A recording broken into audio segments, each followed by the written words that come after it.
हरि श्री हरि शिवरी शिवात्मा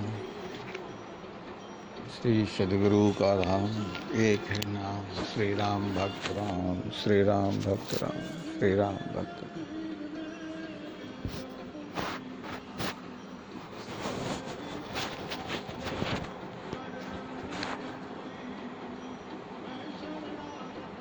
अभी भी सोच रहे हैं आप, अभी भी सोच रहे हैं आप, अभी भी सोच रहे हैं आप। गहराई से जाकर देख लो, आपका मन स्थिर नहीं हुआ है। कुछ न कुछ विचारों के वलय चल रहे हैं।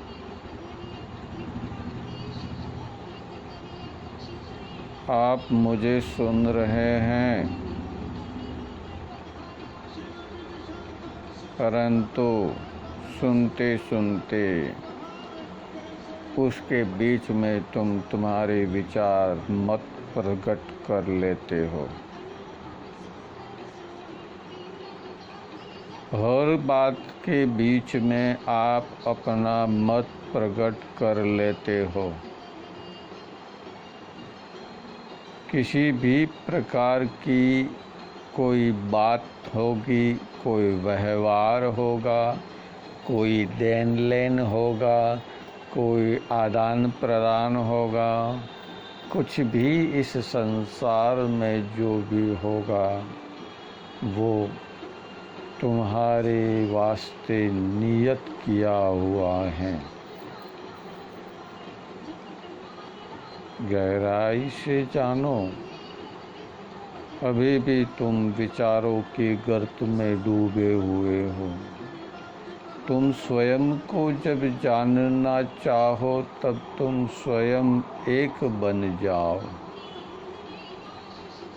भीतर और बाहर कोई भेद न रहे, भीतर और बाहर एक बन जाओ। एक कैसे बनोगे? एक बनने के लिए तो हमें बहुत ही प्रयत्न करना होगा। हम प्रयत्न जैसे जैसे अविरत करते जाएंगे वैसे वैसे हमारे में जो कोई परिवर्तनशीलता है वो प्राप्त होगी। क्योंकि यह आत्मा है, वो जागृत करवाने के लिए आई हैं और उस आत्मा ने हमें जागृत कर लिया है। अब हमें क्या करना है? एक अनुभव समझाऊं, याद दिलाऊं आपको अपना अनुभव याद दिलाऊं। आपने पहली बार जब कोई अनुभव किया था उसकी गहराई से आपने उसमें जांच नहीं की। वो अच्छा लगा इसीलिए तुमने उसे अपना लिया, बस। वो अच्छा लगा इसीलिए तुमने उसे अपना लिया। वो अच्छा किसे अच्छा नहीं लगा? क्योंकि जिसका जो सब्जेक्ट है और उसके बारे में उसे बताया गया है, उसे समझाया गया है, उसका ज्ञान दर्शन हुआ है, उसको स्वयं से साक्षात्कार हुआ है, तभी उसने सत्य को अनुभव किया है। ऐसे बहुत कम व्यक्ति हैं। आपको मैं बार बार विनती करके समझा रहा हूँ कि बार बार मेरे गुरु महाराज मुझे बार बार समझाने के लिए कह रहे हैं। यानी 12 बार जो 12 बार क्या है, 12 दिन में घंटे हैं और 12 रात में घंटे हैं। फिर वे मनुष्य ने क्या क्या करके बहुत कुछ निकाल लिया, उसके पर सेकंड तक निकाल लिया। उसका भी ज्ञान प्राप्त करने के लिए उसने प्रयत्नरत रहा। ये शरीर है तुम्हारा, इसी प्रकार ये जो कार्य हो रहे हैं इस ब्रह्मांड में, आप कंप्यूटर में देख रहे हो, आप मोबाइल में देख रहे हो, आप दूसरे इलेक्ट्रॉनिक यंत्रों में देख रहे हो, आपने कंप्यूटर में देखा यानी सब कुछ आ गया। सुपर कंप्यूटर आया, सुपर कंप्यूटर में उन्हें कंप्यूटर सुपर कंप्यूटर की उसमें बात समझा दी। परंतु ये जो हो रहा है ये अभी भी विचारों का ही वलय है, वास्तविकता कुछ भी नहीं है। वास्तविकता तो इससे भिन्न है। आपने कभी यह सोचा है मन की गति से चलो? कई बार सोचा है, बहुतों बार सोचा है। तुमने उस सोच के बाद का जो अनुभव पाया है उस पर कभी गौर किया है क्या? गौर करो। जहाँ तुम जाना चाहते हो वो प्रकृति तुम्हारे आसपास वो ईश्वर ब्रह्मांड उत्पन्न कर लेता है, कोई भेद नहीं है। श्री राम भक्त हनुमान ने बहुत कुछ समझाया है जीवन में। जो पूरे रामायण आप सुने हो या उसे पढ़ा हो या उसके बारे में जाना हो, तो राम भक्त हनुमान है वो हमारा श्वास है, वो हमें जिंदा रखने की क्रिया करता है। हमारे शरीर दशरथ हैं जिसका चेतन तत्व राम है, जिसे सम्मिलित करवाना है इस ब्रह्मांड में। इसीलिए वो अविरत हनुमान हमारे श्वास के रूप में बार बार लंका नगरी में जाते हैं और लंका नगरी से बार बार इस राम तत्व यानी ब्रह्मांड में मिलते हैं। परंतु फिर भी हम ये नहीं जानते हैं कि ये सब हो रहा है अविरत। इसे जानना है तो हमें कुछ करने की आवश्यकता नहीं है। हमें सिर्फ हमारे श्वास जो अभी चल रहा है, भीतर गया तो मैंने कुछ सोचा विचारा होगा तो उस प्रकार से अंदर तरंग उत्पन्न होने लगी। बाहर जब श्वास बाहर निकलता है तब जैसा कुछ सोचा विचारा ऐसी तरंगें भीतर से बाहर निकलने लगी। अब हमने इस संसार के अंदर क्या सोचा था ये तो जानते नहीं हैं, लेकिन क्या हो रहा है वो हम देख रहे हैं।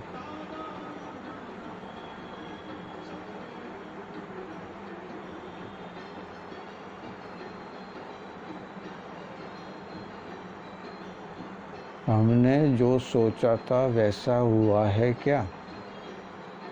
हाँ, परंतु अंश मात्राओं में नहीं हुआ है ऐसा भी नहीं है। इसीलिए बार बार सद्गुरु शिवात्मा रामदास समझा रहे हैं, तेरे भीतर तेरी ये सीता है, तेरे भीतर तेरी ये सीता है। कौन है सीता? जो आत्मा है वो, और विभीषण है वो तू है। सुग्रीव है तेरी समझदारी है, और हनुमान तुझे समझा रहे हैं श्वासोश्वास के साथ। राम के दूत, राम यानी अयोध्या नगरी, ये देह हमारा है, अयोध्या नगरी है। इसके अंदर ये चेतन तत्व जिसकी सत्ता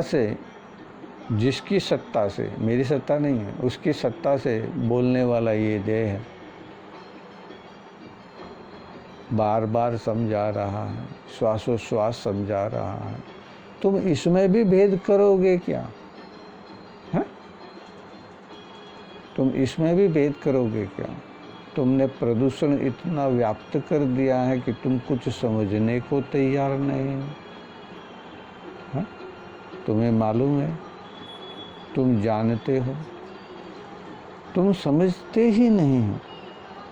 ये गलत धारणा हमने अपने भीतर बना रखी है कि ये भी मेरा शत्रु है, वो भी मेरा शत्रु है, वो भी मेरा शत्रु है, वो भी मेरा शत्रु है, वो भी मेरा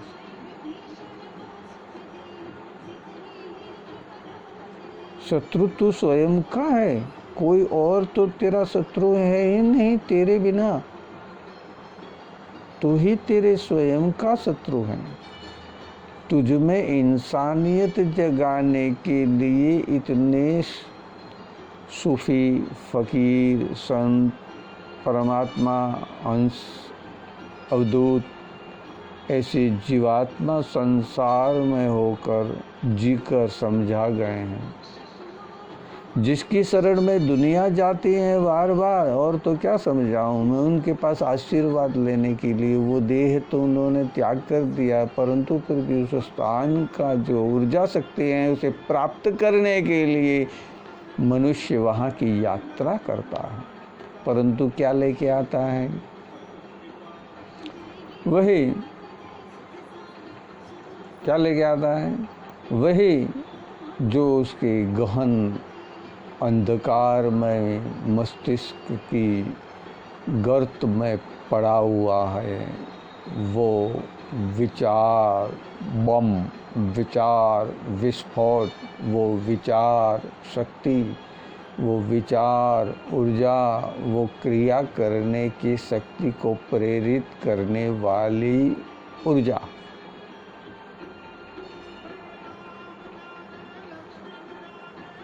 भीतर से प्रकट होती है। हम हमारे घर और परिवार वालों के साथ में जब बैठे होते हैं तो कितनी सहजता से बात करते हैं जब हम सहज होते हैं।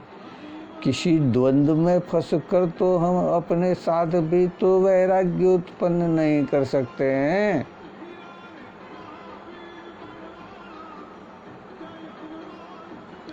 हम अपने भीतर भी वो वैराग्य उत्पन्न नहीं कर सकते हैं। कैसे अब आ गए हैं हम तो और मोह में गर्त हो जाते हैं और बुरे से बुरा काम कर कर भी उसको हासिल करना चाहते हैं। अच्छा काम करने की शक्ति नहीं है क्योंकि उसमें कठिनाई है। इसीलिए एक तो कहा है संत महात्माओं ने, बार बार समझाया है संत महात्माओं ने, इतना कहा है कि एक अबोध बालक को कह दे तो वो बोधी हो जाए, परंतु उसकी सत्ता नहीं है उस वक्त, इसीलिए वो कुछ कर नहीं सकता। इसका भी खंडन श्री कृष्ण ने किया है। इसका भी खंडन कली काल में विष्णु अवतारी रामदेव पीर ने किया है। कर सकते हैं बाल स्वरूप में, क्या गर्भ में ही कर सकते हैं, परंतु वो गर्भ में होते ही नहीं है ना। समझ में आया कि नहीं आया कुछ? कि अभी भी वही धड़क कर रहे हो कि ये मेरे माता के अंदर पेट में था और वो बाहर आया हूँ तो वही मैं हूँ। अरे वो नहीं है, तू तो आत्मा से जानने वाला, आत्मा से संयोजित हुआ।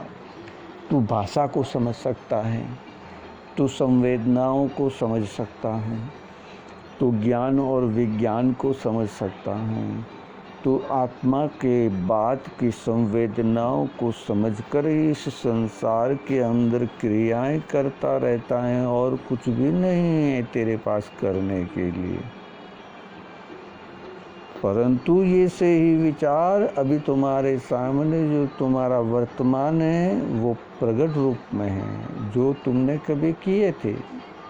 किस छोटे छोटे अवसरों में, छोटी छोटी बातों में किया हुआ बहुत काम याद नहीं रहता है। विशेष कुछ हमारे साथ घटित होता है तब हमें अनुभव होता है। मैं चाहता हूँ, मैं जानता हूँ, मैं करना चाहता हूँ, मुझे क्या करना है, क्या नहीं करना है, मैं कुछ समझने के लिए तैयार नहीं हूँ। बस मैं करता ही जा रहा हूँ और करने के लिए बाध्य हो रहा हूँ। क्यों? क्योंकि मैंने अपने विज्ञानमय शरीर और आनंदमय शरीर इन दोनों के बीच में विच्छेदन खड़ा कर दिया है।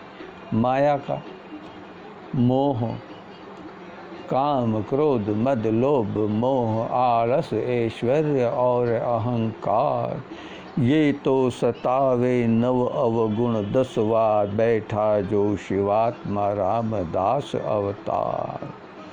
ये शरीर है, ये तुम्हारा शिवात्मा रामदास अवतार यानी मानव शरीर है। मनुष्य बन जाओ, ईश्वर बनने की जरूर नहीं है, दाता बनने की जरूर नहीं है। तेरा क्या था जो तू दान दाता में इतना बड़ा नाम लिखाने की क्रियाएं कर रहा है? तू करते जा क्रिया, परंतु तुझसे प्रेरणा प्राप्त ये करके तूने जो किया हुआ क्रियाएं हैं वो अविरत होने के साथ साथ हमें इसका ज्ञान भी देगी, हमें इसका सम्मान भी देगी, हमें इसकी जानकारियों के साथ में उसके लिए मन से, वाणी से, वचन से, विचार से एक होकर कर्म करना पड़ेगा। मुझे जो बनना है वो मैं बन गया हूँ, आपको जो बनना है वो बन जाओ। तुम्हें भीतर से स्वयं में प्रकट हो जाएगा, तुम्हें तुम्हारे भीतर तुम्हारा स्वयं मैं प्रकट हो जाएगा, अहंकार प्रकट हो जाएगा। उस अहंकार हुए प्रकट को तुम किस तरह से पोषते हो तो वैसे तुम्हारे इस जगत विकार उत्पन्न होते रहेंगे, और तुम उसे किस तरह से दमन करते हो। जो बताया था ना ब्रह्मा जी ने, वो दमन करने के लिए बताया था कि इंद्रियों का दमन करो। मनुष्यों को बताया तो बोले कि कोई बात नहीं, दान पुण्य धर्म करो। दानवों को बताया दया करो, दैत्यों को बताया दमन करो, क्योंकि वो शक्तियाँ दैत्य की है जो हमारे शरीर के अंदर भीतर रहती। उसका दमन करना, इसका अर्थ यही है कि तुम्हें एक ही बात का ध्यान रखना है कि ये क्रियाएं बड़ी गुप्त होती हैं। बिना गुरु के तुम प्राप्त करने जाओगे तो कुछ भी प्राप्त नहीं हो पाएगा। उसमें से अच्छा तो प्राप्त कम होगा, लेकिन उसके कुछ प्रभाव ज़्यादा होते हैं। इसीलिए इस इंद्रियों को दमन करना है तो कैसे दमन करें?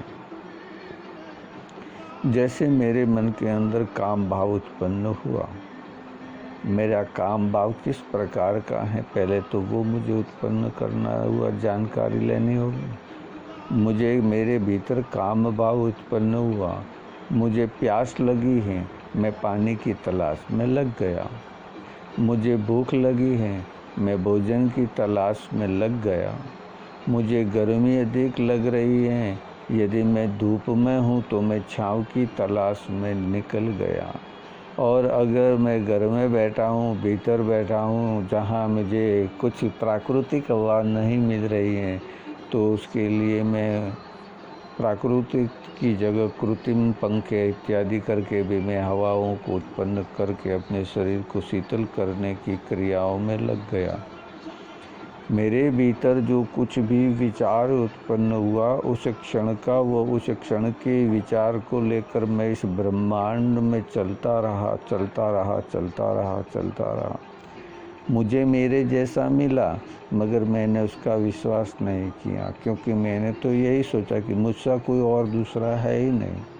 इसीलिए मैं ढूंढता रहा भगवान कहाँ है, क्योंकि जिसे देखा ही नहीं है, और जो मिला वो सभी तो भगवान है, लेकिन मैंने उनको पहचान नहीं पाया, क्योंकि भगवान कहीं और नहीं, हर जीव के भीतर है। क्योंकि ब्रह्म अस विराजती यानी रहती है, विराज करती है, तब तक वो जीव की महत्वता है, शरीर की महत्वता है, अन्यथा कोई महत्वता है ही नहीं। भटकते रहोगे तुम कैसे? शरीर के बिना आत्मा और शरीर का यही एक भेद है। मैं इस ब्रह्मांड में अविरत घूमा करता था। सतयुग, त्रेता युग, द्वापर युग, कलयुग, और ये भी परिवर्तनशील आया है। ये कलयुग की तरफ ले जाने वाला कलयुग का एक अंश मात्र है, क्योंकि बुराई जल्दी फैल जाती है, अच्छाई फैलने में समय लगता है। इसीलिए ध्यान रखें, बहुत गहन अध्ययन करना है कि छोटे में छोटा सत्य है।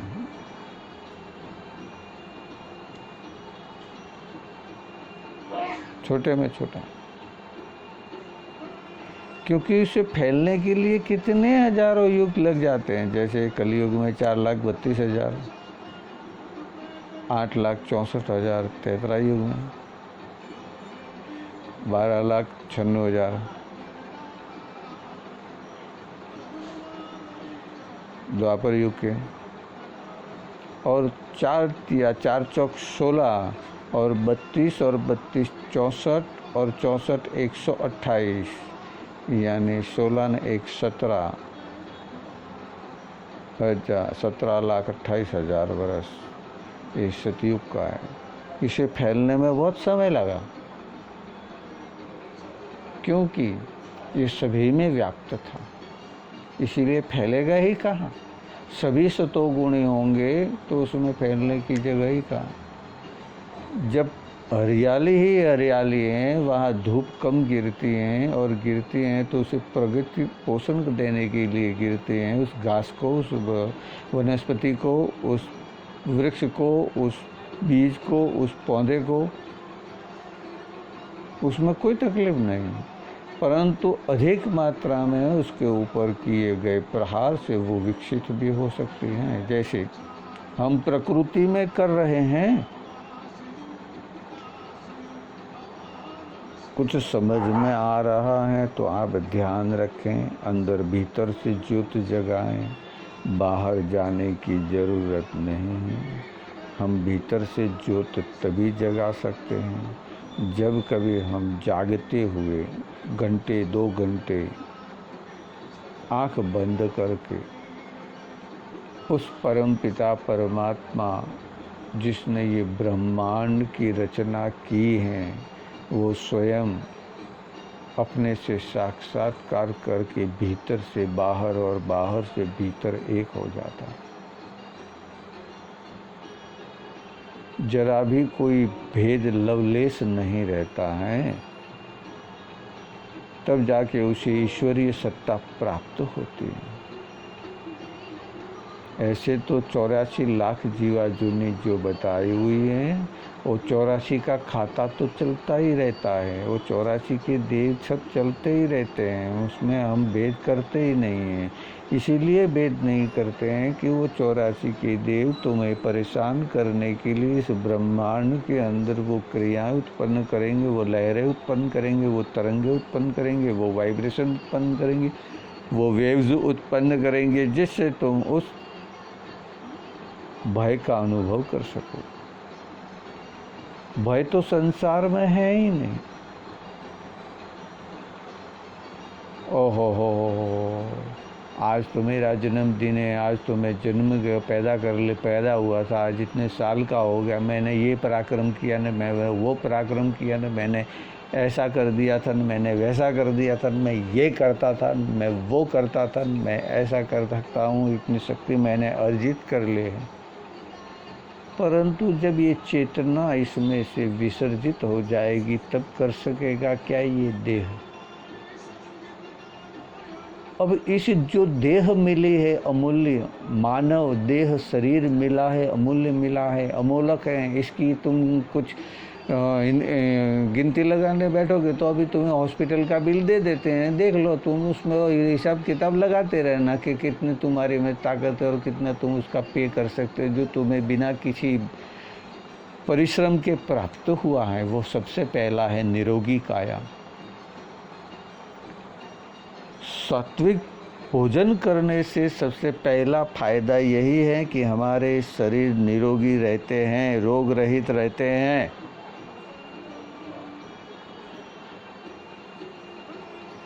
क्या माता ने पैदा होने के साथ ही आचर गुजर खिलाना चालू कर दिया था? उसने भोजन किया, भोजन करने के बाद उसमें से रक्त बना, रक्त बनते बनते वो क्रियाएं होती गई शरीर के अंदर, वो अंड उत्पन्न हुए, उस अंड के उत्पन्न होने से उसके पालन के लिए उस माता के स्तन में दुग्ध उत्पन्न हुआ। वो अमी रस माता का अमृत पान है। पहलू सुखते निरोगी काया। निरोगी काया केवी रीते मळी? નિરોગી કાયા મળી તને તેટલું જ સમજાવું કે નિરોગી માતાનું દૂધ તે ધારણ કર્યું છે. શરીરમાં રોગ હોય અને એ માતાનું પણ દૂધ અમૃત રૂપ થઈ શકે છે.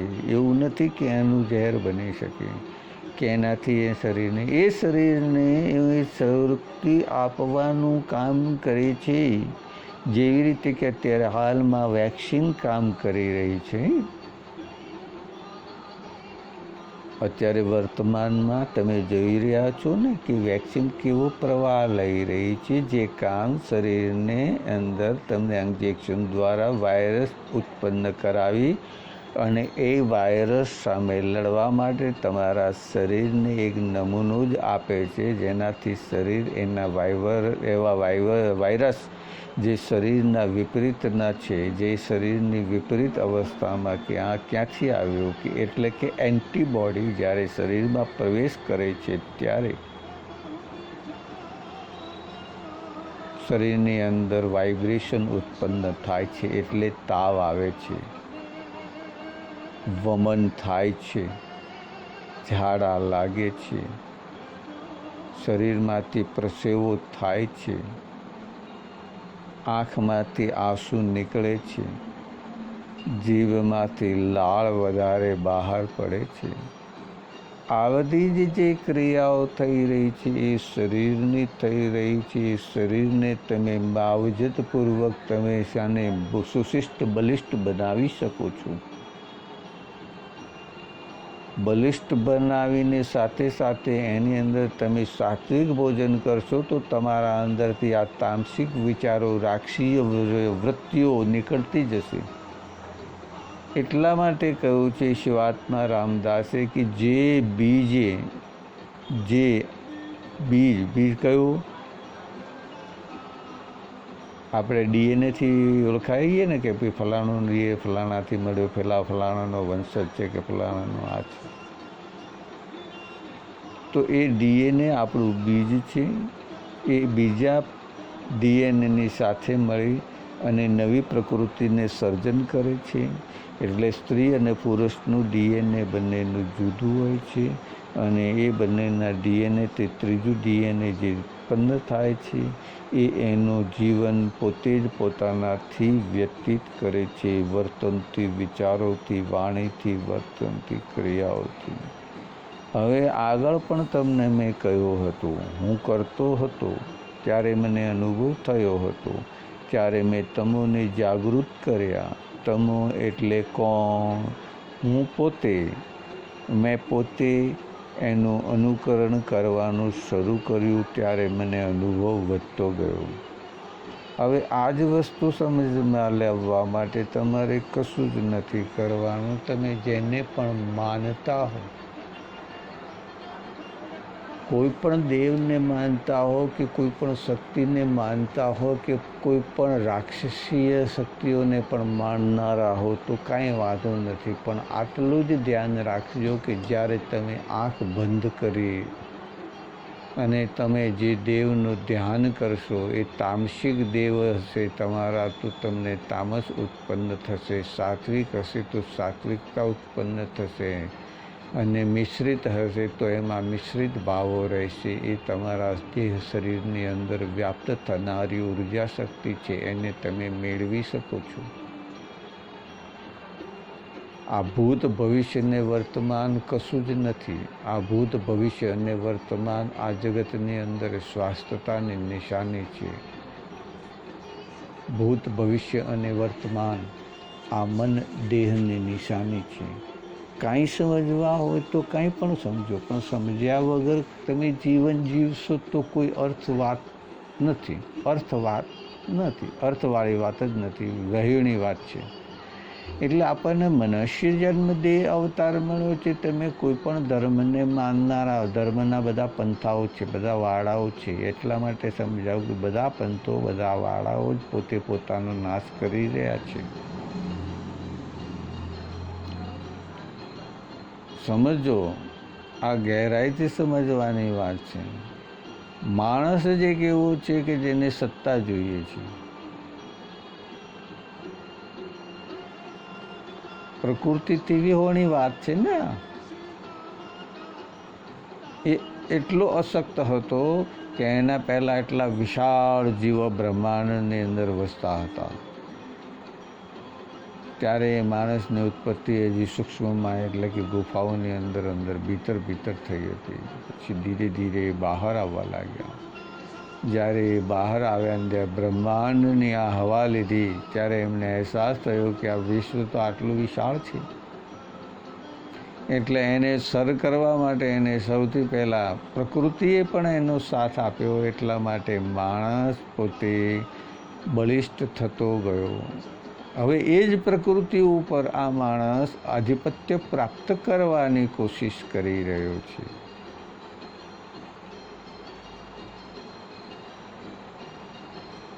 અધિપત્ય પ્રાપ્ત કરવા માટે બધા પ્રયત્નો આ જીવ શરીર માણસ કરી રહ્યો છે, તે કરતો રહેશે. પરંતુ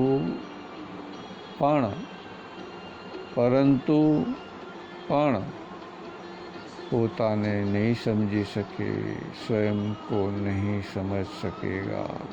स्वयं को समझना बड़ा दुष्कर होता जा रहा है, क्योंकि शरीर की भ्रमणाओं में पड़ा हुआ ये मन हमारा हिंदी, गुजराती, अंग्रेजी, मराठी किसी भी भाषा को जानने वाला हो, किसी भी भाषा को समझने वाला हो, किसी भी भाषा में वो इसे जान ले और स्वयं को प्रकट कर ले, तभी वो सामने स्वयं को प्राप्त कर सकेगा. बस और कुछ भी है ही नहीं. सारा संसार तरंग विचार है, विचारों की दुनिया है. वास्तविकता तो है ही नहीं. वास्तविकता तो सिर्फ और सिर्फ तीन ही तत्व हैं जो समझा रहे हैं, ब्रह्मा, विष्णु और महेश.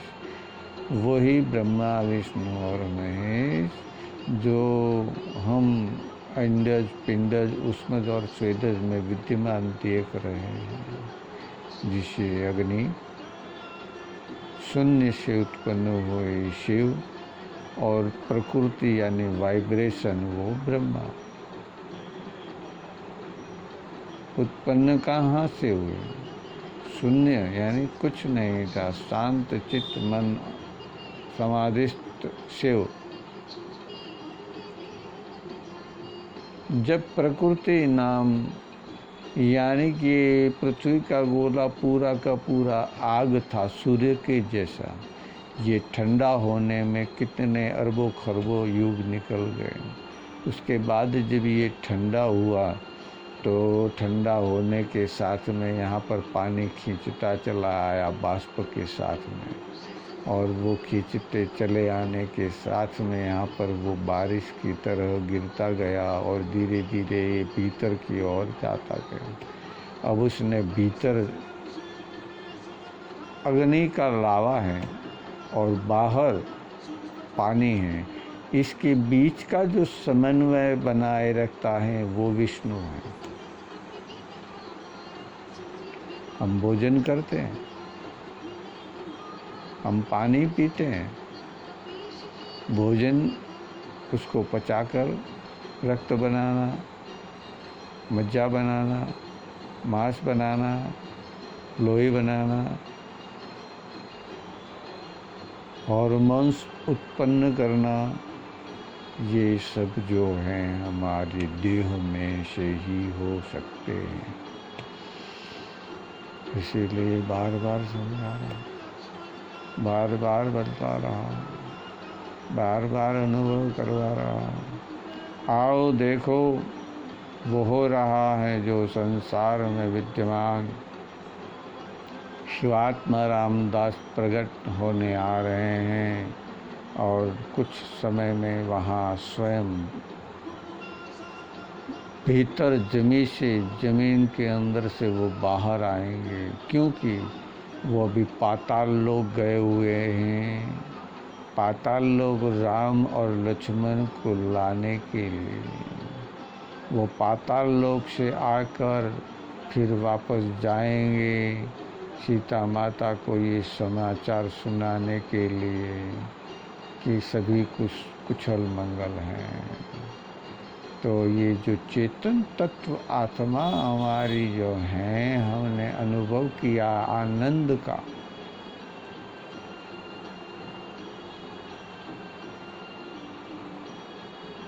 मेरा प्रियतम मुझसे दूर चला गया था, मेरी प्रियतमा मुझसे रूठ गई थी। अचानक ही वो आकर मुझे अपना आलिंगन प्रदान करने लग गए। मैं तो बाबा विभोर हो गया, राधा और कृष्ण समन्वय हो गए, क्योंकि वहाँ पर कोई कामना नहीं होती है, आनंद ही आनंद होता है। वो आनंद कुछ क्षणों तक अविरत रहा, परंतु वर्तमान में भी तो आना जरूरी रहा, इसीलिए मैं सम्यक हो गया। ब्रह्मांड में जब मैं आया था तो मैं ऐसे सोच रहा था कि मैं ये कर सकूँ, मैं वो कर दूँ, मैं ऐसा कर सकता हूँ, मैं वैसा कर सकता हूँ। परंतु जब वास्तव में करने का समय आता है तो मनुष्य कुछ नहीं कर सकता, उसके पुरुषार्थ तक वहाँ तक ले जाते हैं उसे।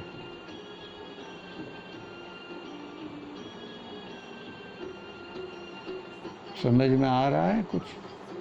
पुरुषार्थ किए बिना कुछ पाओगे नहीं, पुरुषार्थ तुम्हें स्वयं को करना है। भीतर तुम्हें जाना है, भीतर देखना है, भीतर क्या है, भीतर सब कुछ है।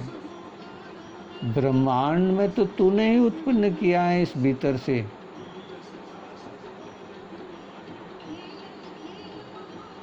अभी भी अगर कुछ समझ में आ रहा हो तो उसका अनुकरण करो, अगर कुछ जानना चाहते हो तो प्रश्न करोगे तो ही उत्तर प्राप्त होगा। गुरुजी हैं, बहुत देर सवेरे देखते हैं, वो ज़्यादा इसमें पढ़ते नहीं हैं, वो आदेश करते हैं तो वो मैं मैसेज देख लेता हूँ और कुछ होता है तो उसके प्रत्युत्तर भेज देता हूँ उनके आदेश से। बाकी मेरे पास कुछ है नहीं कि मैं तुम्हें अनुभव के सिवा कुछ दे सकूं। अनुभव करोगे तो तुम स्वयं को सत्य है कि गलत है जान पाओगे, इसलिए तो और कुछ कहना ही नहीं। इसीलिए कहा कि जिस प्रकार का भी हमने भीतर श्वास लिया तो उस वक्त हमें क्या करना है, जिस किसी भी देव को, जिस किसी भी शक्ति को, जिस किसी भी ऊर्जा को तुम मानते हो, वो ऊर्जा वैसी ही होगी जैसी तुम्हारी विचार। इसीलिए तुम तामसी हो तो तामसी देव को ही पूजोगे और तामसी देव ही तुम्हें अच्छा लगेगा। सात्विक है उसे सात्विक ही अच्छा लगेगा। परंतु ये तो दुनिया अजब गजब की है कि कोई खराब है ही नहीं संसार के अंदर। देव तो खराब होते ही नहीं ना। क्यों नहीं होते? देव खराब हो सकते हैं जब वो मानव देह शरीर में आते हैं। ध्यान रखना, बड़ी गहराई की समझ है। देवता भी मनुष्य जन्म देह में आकर प्रकृति के उस परिचय को प्राप्त करते हैं जो सुख और दुख का होता है। इंद्र को किस बात का भय? वो तो अमर है, क्योंकि अमर उसने अमरता को प्राप्त किया हुआ है, अमरत्व प्राप्त किया हुआ है। तो उसे भय कहाँ, किस चीज़ का भय है, क्यों है? नहीं होना चाहिए। फिर भी मन यानी कि शरीर के अधिपति इंद्र, उसको भय है।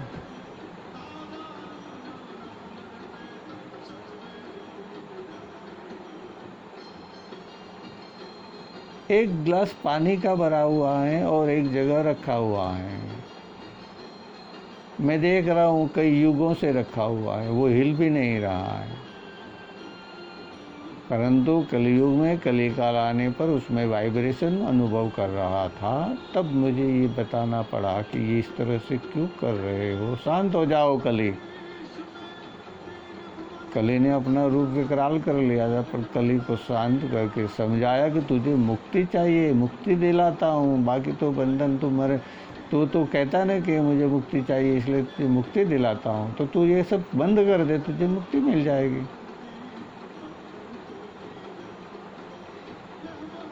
तब कलयुग ने यहाँ शरणागत किया श्री राम भक्त हनुमान सदगुरु के सामने। कले किसी को सताएगा तो सिर्फ यही समझ लो कि उसके कुछ दोष बाकी थे, दंड बाकी थे, इसीलिए कली उसे सता रहा है।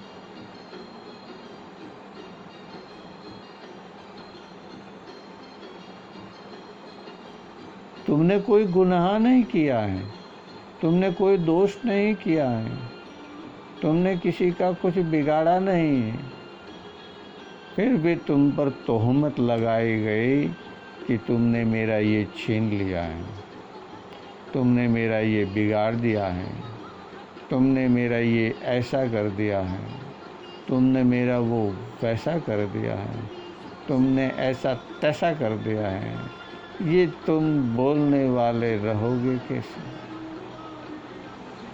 किसी ने किसी का कुछ बिगाड़ा ही नहीं है, स्वयं ने स्वयं का बिगाड़ा है, क्योंकि स्वयं से अनभिज्ञ था, दूर था, दूसरे के बहकावे में आ रहा था, दूसरे की बातें सुन रहा था, दूसरे का कहा हुआ समझ रहा था, दूसरे का बताया हुआ अनुकरण कर रहा था, दूसरे बता रहे थे कि ये अच्छा मार्ग है और ये बुरा मार्ग है। उस वक्त मैंने अपने अहंकार को अधिक मात्रा में पोषित किया हुआ था, जिसे मैं अज्ञान कह सकूं।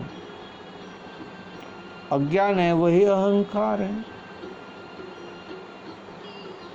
ज्ञान तो नम्रता की पूंजी है, इसीलिए शिक्षक विनम्र होते हैं, वो समझाते हैं, कष्ट झेलने के बाद भी समझाते हैं। आपने गुरुजनों के बारे में जाना ही नहीं है, सिर्फ आपने उनके वो अनुभव नहीं जाने हैं कि जो उन्होंने कितना संघर्ष करके ये प्राप्त किया। जब हम ये कार्य करेंगे तभी तो ज्ञात होगा ना।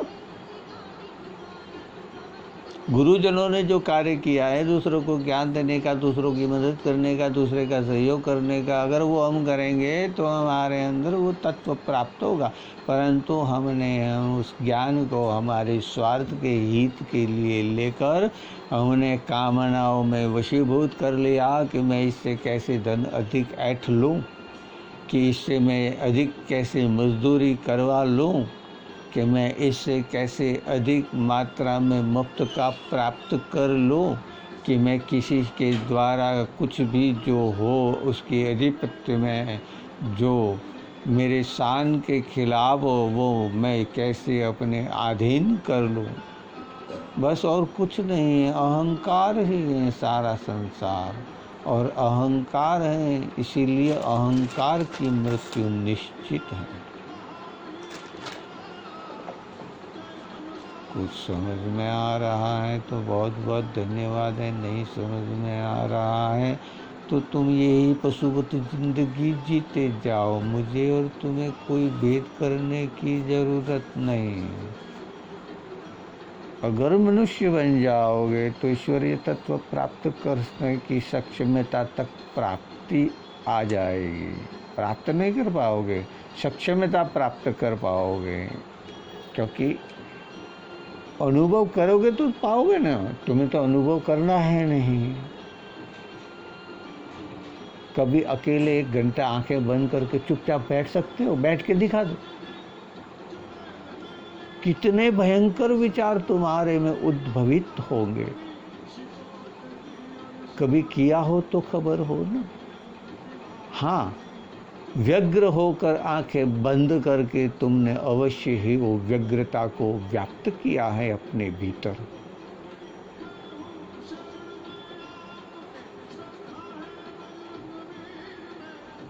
समझ में आ रहा है कुछ ये शब्द का अर्थ क्या है? ऐसे ही सुन लेने से कुछ नहीं होगा। तत्व का अर्थ बताने का सार ये शब्द कर रहे हैं। ये शब्द को तुम ध्यान से पकड़ो और अनुभव करो। अनुभव करोगे तो ही प्राप्त होगे ना। तुम जिस किसी को प्राप्त करना चाहते हो, वो फिजिकल है तो तुम वहाँ जाकर करोगे फिजिकली। भोजन करना है तो जाकर करना पड़ेगा। पैसा बाथरूम पानी करना है तो जाकर करना पड़ेगा, लेटरिन इत्यादि जाना है तो जाकर करना पड़ेगा, अगर सोना है तो जाकर करना पड़ेगा।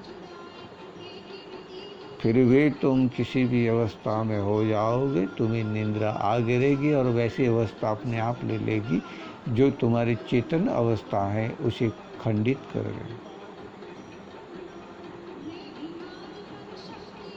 इसीलिए समझाया गया है, रजनीश जी ने अच्छा समझाया है, मैंने उसको सुना था। स्वयं भगवान तो सभी हैं ही, भग धारयते भगवान। जिसने भग को धारण कर लिया, चाहे वो स्त्रीलिंग हो या पुरुष लिंग हो, वो भग है दोनों, उसको धारण किया हुआ है, वो भगवान है। ईश्वर, ये जो स्वर है बोल रहा है वो ही ईश्वर है, इसको जिसने धारण कर लिया वो ईश्वर है। ये शरीर से सतोगुण कर्म हो रहा है, वहाँ ईश्वर है। तमोगुण कर्म हो रहा है, वह उस जीव के, पशु के, प्राणी के वो तत्व हैं जो तमोगुणी हैं, जिसमें उसमें ठूस ठूस कर कामनाओं के द्वारा भर भर के इतना विशाल बना दिया था कि अब ये कहूँ कि वो जो बलून कर भेजते हैं ना आकाश में, बहुत बड़ा बलून होता है, लगभग यूँ समझो 10 फुट का, 20 फुट का गोलाई का होता है, 25 फुट की गोलाई, 50 फुट की गोलाई, अलग अलग होते हैं सभी। बहुत बड़े से बड़ा भी अगर वो बन जाता है, फिर भी जब उसमें एक छेद हो जाता है, उसमें से हवा निकलना शुरू हो जाती है। वो छोटा छेद है तो धीरे धीरे हवा निकलेगी, बड़ा छेद है तो जल्दी हवा निकलेगी। इसीलिए श्री सद्गुरु शिवात्मा रामदास बार बार समझा रहे हैं कि तुम्हें सात्विक भोजन करना चाहिए, जिससे सात्विक विचार, सात्विक वर्तन, सात्विक क्रियाएं तुम्हारे अंदर उद्भवित होगी। तुम किसी भी धर्म को मानने वाले हो, तामसिक विद्या यानी मद्यपान, मांस सेवन, ये सब त्यागोगे तो अनुभव होगा। उपवास करोगे तो भूख का अनुभव होगा ना। तुम उपवास ही नहीं करोगे, इसलिए दिन सुबह शाम रात दिन देखो, जब वो क्या कहते हैं मल का कीड़ा होता है उसकी तरह किए जाओगे तो बस चाहिए ही क्या संसार में। अभी भी वक्त है, समझ जाओ। तुम्हें हम इतना ही समझा रहे हैं कि मुझे तो तुम्हारे गुरु की कृपा से, तुम्हारे गुरु की कृपा तुम प्राप्त हुए हो। तुम अब भी जाग जाओ तो तुम्हें तुम्हारा ईश्वर, अल्लाह, गॉड, भगवान, अल्लाह, मसीहा, जो जिसे तुम चाहते हो, शक्ति, माता पिता, भगवान, जिस किसी देव को चाहते हो, वो शक्तियाँ तुम में सत्य रूप में साकार होगी जब पूर्ण रूप से कली काल आएगा। इस ब्रह्मांड में पूर्ण रूप से कली काल आएगा, तब सत्गुणों के अंदर व्याप्त कल की अवतार एक हनुमान श्री राम भक्त, वो ही इस ब्रह्मांड की बदी को, खराबी को, कमी को, दुष्टता को, शैतानियत को, राक्षसी वृत्तियों को, सभी को जलाने के लिए सक्षम है। तुम भीतर जाके तो देखो, तुम भीतर जाओ, भीतर ही सब कुछ पड़ा हुआ है। पुण्य और पाप तुम्हारे भीतर पड़ा हुआ है। तुम्हें चैन की नींद तब आएगी जब तुमने अच्छा कुछ काम किया होगा। सुकून की नींद आएगी तब तुमने अच्छा कोई काम किया होगा। तुम निश्चिंत होगे तब सोओगे जब तुमने कोई ज़्यादा कार्य किया होगा। भारी विषयी शरीर से, मन से, वाणी से, वर्तन से, विचार से, विवेक से, बुद्धि से, ज्ञान से, जिस किसी भी क्रियाओं से किया होगा, उसमें वो समाधिस्थ हो जाता है। उसे गहरी नींद कहते हैं। परंतु फिर भी हम यहाँ वहाँ जहाँ तहाँ देख रहे हैं कि ये ऐसा कर रहा है, वो वैसा कर रहा है, ये ऐसा होना चाहिए, वो वैसा होना चाहिए। हम बार बार देख कर भी उसके साथ में अविरत क्रियाएं करते रहते हैं। वो कामनाओं के वशीभूत होके करते हैं या सतोगुण के वशीभूत होके करते हैं। वो हमें ही देखनी है, हमें ही जाननी है, हमें ही करनी है, हमें ही उसका परिपूर्ण रूप से सतोगुण करना। समझ आना बड़ा कठिन है। स्वयं को समझोगे तो ही समझ पाओगे, स्वयं को जानोगे तो ही जान पाओगे कि खुद ही तुमको ईश्वरीय शक्ति हो जो यहाँ नया ब्रह्मांड उत्पन्न कर सकते हैं, जैसे शुक्राचार्य ने किया ये तुम्हारा शरीर।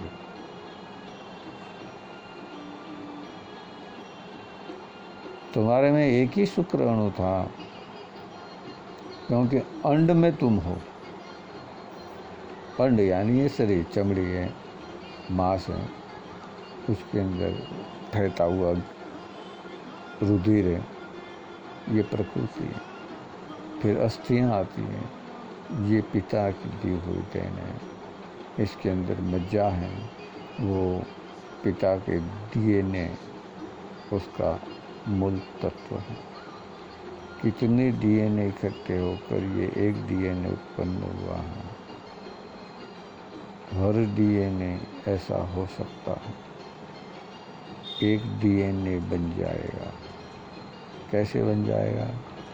जैसे शिव एक से अनेक होने के लिए मन में विचार लाया तो विष्णु प्रकट हुए, यानी क्रियाएं चालू हो गई, सक्रियता आ गई। उसमें ब्रह्म नाम का जीव उत्पन्न हुआ, जिसने ये ब्रह्म को, सृष्टि को सर्जित कर दिया। वो अमीबा समझ लो, पहला अमीबा इस संसार का, ब्रह्मांड का, वर्ण का, वृत्ति का। वो उत्पन्न हुआ था, सही सुसुप्त अवस्था में था, जिसे क्या कहते हैं कि मरे हुए मुर्दा भी अगर पानी में पड़ा रहेगा तो उसमें भी जीव उत्पन्न हो जाएगा। समझ लो, अभी भी समझा रहा हूँ।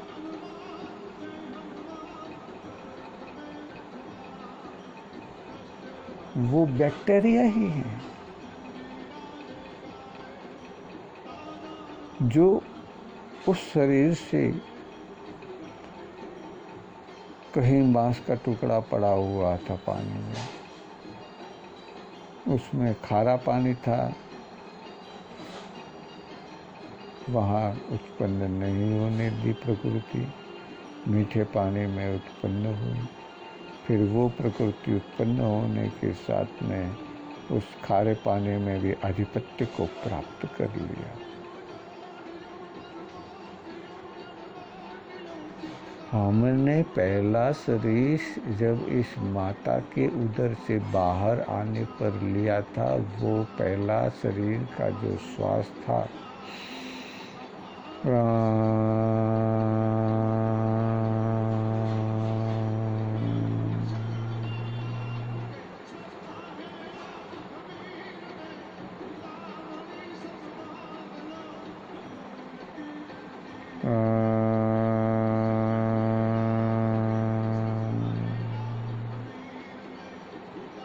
ओम से ओमकार उदय हुए और राम में जाकर समाहित होगा, तभी जाके वो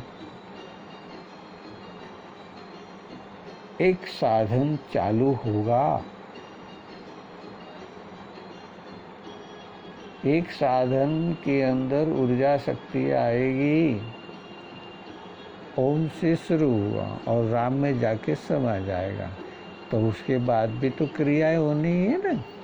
इसीलिए तो बताया कि दफना देते हैं देह को नमक इत्यादि डालकर, तो उसमें भी सड़क तो कोई कहीं कहीं वो नष्ट हो जाती है, जीवात उसमें उत्पन्न नहीं होते। परंतु कुछ समय के बाद, सालों के बाद, जब वो नमक उस तत्व में से धुलता जाता है, तो वो पकड़ी हुई इस पृथ्वी जो तत्व को, यानी मिट्टी के कण को, वो जीव वहाँ अपनी चेतना को साकार करता है।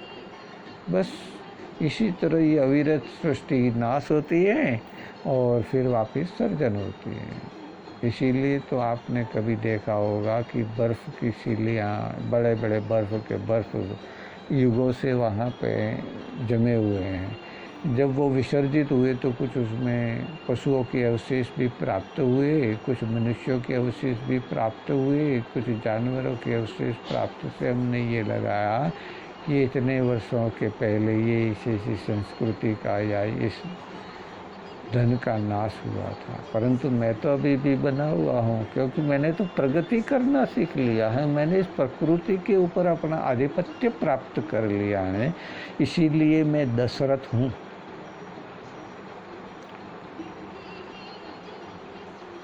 दशरथ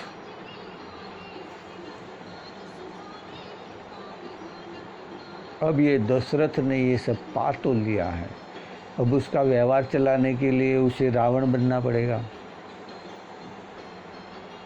तभी जाके तो सीता को पोषित करने की क्रिया कर सकेगा। क्योंकि सीता वो शक्ति हैं जो हमारे देह की, जो जीव हैं, पहला बैक्टीरिया पिता का पहला वीर्य कण जो इस देह के अंडर को प्राप्त किया हुआ है, वो इस ब्रह्मांड के अंदर यानी इस शरीर उत्पन्न किया, उससे उस ब्रह्मांड में, उस प्रकृति में उसने चेतना को चेंज कर दिया, चेतना को बदल दिया। वहाँ तामस है ही नहीं, वहाँ कामनाएं खड़ी नहीं होती, वहाँ आसपास में लोग नपुंसक हो जाने लगे हैं। नपुंसक का अर्थ क्या समझे? अक्रोध हित कर, अक्रोध हित कर, अक्रोध क्रोध किए बिना हित कर यानी सहजता में रहने वाला हो गया और उसने निर्मल्यता को प्राप्त कर लिया है। अपना कर्तव्य वास्तविकता में निभा रहा है। वो पुरुष है तो पुरुष का कर्तव्य निभा रहा है, स्त्री है तो स्त्री का कर्तव्य निभा रही है, बहन बेटी है तो उसका कर्तव्य निभा रही है। वरना यहाँ तो बहुत विकराल रूप ले लिया था इस अप्रकृति को विक्षिप्त करने के लिए, प्रकृति को अप्रकृति कर कर विक्षिप्त करने के लिए। परंतु श्री राम भक्त हनुमान सदगुरु उस रथ पर विराजमान है जो धर्म का रथ है, जिसमें श्री कृष्ण और अर्जुन विराजमान है। ये नहीं, ये आपका शरीर मेरा शरीर सब कुछ समझ लो, ये रथ हैं जिसमें राम भक्त हनुमान सिर चढ़कर बराजते हैं। इसीलिए तो हम सुख और दुख का अनुभव करते हैं और देव के पास जाते हैं। हम मरने की क्रियाएं करते हैं, वो तो राक्षसीय प्रकृति होती है, वो आत्महत्या की तरफ खींचा करता है। क्यों?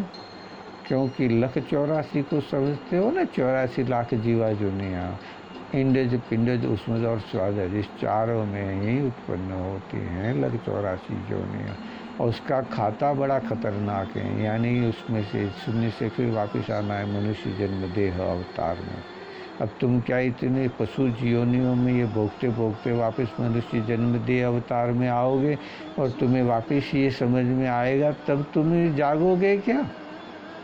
तुम्हें पाना चाहते हो, तुम्हारे अल्लाह को, ईश्वर को, गॉड को, भगवान को, किसको पाना चाहते हो? तुम सूफी फ़कीर हो, उसकी बात मान कर उस कर्म को करते हो। तुम संत हो, उस बात को मान कर ये कर्म करते हो। अब तुम जिस किसी भी को मान के कर्म करते हो वो करते ही जाओ, जो करते हो करते ही रहो, सतोगुणी कर्म करने में प्रेरित हो जाओ, इतना जान रहो।